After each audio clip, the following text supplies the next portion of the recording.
একটা ফৌজদারি মামলা আপনারা কোথায় করবেন? একটা ফৌজদারি মামলা করতে হলে প্রথমত জানতে হবে ফৌজদারি মামলাটা আসলে কি।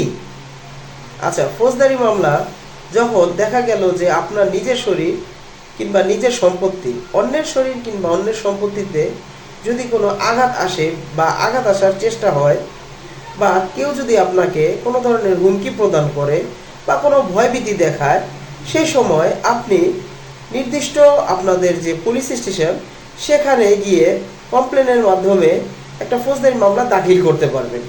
এছাড়াও যদি কমপ্লেনের মাধ্যমে আপনারা না দাখিল করতে চান কিংবা পুলিশ কর্মকর্তা যদি আপনাদের এই কমপ্লেনটা না রেজিস্ট্রি করে বা দাখিল না করে, সেক্ষেত্রে আপনাদের কি করণীয়? সেক্ষেত্রে আপনাদের করণীয় সংশ্লিষ্ট যে আপনাদের আদালত আছে সেখানে একজন আইনজীবীর মাধ্যমে আপনারা এই ফৌজদারি মামলাটা দাখিল করতে পারবেন।